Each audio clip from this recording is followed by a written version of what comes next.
మన ఎకోసిస్టంలో ఏవైతే living and non living components ఏవైతే ఉంటాయో వాటిని మనం ఎకోసిస్టమ్ అంటున్నాం. సో వీటి చుట్టూ జరిగే ఈ కాంపోనెంట్ ఏవైతే ఉంటుందో దాని ద్వారా మనకి రిలీజ్ అయ్యేది ఏంటంటే మినరల్ న్యూట్రిషన్స్ అన్నమాట. వీటి నుంచి మనకి గ్యాసెస్ సైకిల్స్ ఫామ్ అవుతాయి, అలాగే సెడిమెంటరీ సైకిల్స్ ఫామ్ అవుతాయి. సో సెడిమెంటరీ సైకిల్స్ వచ్చేసరికి ఫాస్ఫరస్ సైకిల్ అని వన్ ఆఫ్ ది సైకిల్. ఇది వచ్చేసరికి ప్లాంట్స్కి అండ్ యానిమల్స్కి వాటి యొక్క గ్రోత్కి చాలా యూజ్ అవుతుందన్నమాట. ఫెర్టిలైజర్ వేసేటప్పుడు ఈ ఫేజ్ మనం క్రాప్ యొక్క హార్వెస్ట్ అనేది ఉంటుంది కదా, అది రావాలి అంటే మనం ఈ ఫాస్ఫరస్ని యూజ్ చేస్తూ ఉంటాము. కొన్నిసార్లు మనమే మ్యాన్ మేడ్ మినరల్ ఫెర్టిలైజర్స్ని ఇస్తూ ఉంటాము. అవన్నీ సాయిల్లోకి వెళ్ళి వాటర్గా ఒక ఫార్మేషన్లో వెళ్ళి ఆ సెడిమెంట్స్ అన్నీ మన గ్రౌండ్ వాటర్లో రిజర్వ్ అవుతూ ఉంటుంది. అంటే మనం సింపుల్గా చెప్పాలి అంటే ఫాస్ఫరస్ అనేది ఎలా మూవ్ అవుతుందంటే ఒకదాని నుంచి ఒకటి అదొక బయోస్పియర్గా తయారవుతుందన్నమాట. లిథియోస్పియర్ నుంచి హైడ్రోస్పియర్కి మారుతుంది, హైడ్రోస్పియర్ నుంచి బయోస్పియర్. ఇట్స్ నథింగ్ బట్ లిథియోస్పియర్ అంటే ఒక రాక్స్ వీటన్నిటి నుంచి హైడ్రోస్పియర్కి మనకు వస్తుంది. అంటే వాటర్స్ ఏవైతే ఉంటాయో ఆ ఫ్లో ఓషన్స్లోకి వెళ్తూ ఉంటుంది, అదే గ్రౌండ్ వాటర్లోకి వెళ్తుంది.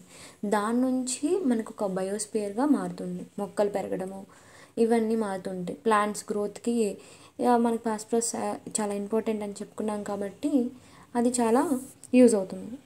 ఎప్పుడైతే ఫాస్ఫరస్ కాంపోనెంట్ మనకి సాయిల్లో తగ్గుతుంది అని అనిపిస్తే అప్పుడు మనం ఏం చేస్తున్నాం, ఈ ఫాస్ఫరస్ ఫెర్టిలైజర్ మినరల్ ఫెర్టిలైజర్స్ అనేవి ఇస్తూ ఉంటాం.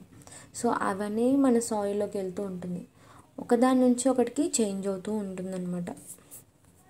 అలాగే యానిమల్స్కి వచ్చేసరికి ఫుడ్ వెబ్ అనమాట.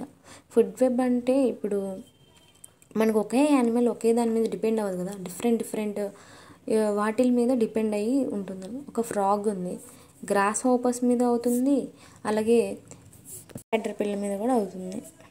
ఇవన్నీ కూడా భూమిలో పెరిగే గ్రాస్ ఏదైతే ఉంటుందో వాటినే తింటుంది కదా. సో ఆ గ్రాస్ కూడా మొక్కల్లో అంటే రాక్లో కానీ సాయిల్లో కానీ ఫాస్ఫరస్ని తీసుకొనే కదా అవి గ్రోత్ అనేది ప్లాంట్స్ గ్రోత్ అనేది ఉంటుంది. సో మనకి ప్లాంట్కి యానిమల్ గ్రోత్కి ఈ ఫాస్ఫరస్ సైకిల్ అనేది చాలా యూజ్ అవుతుంది.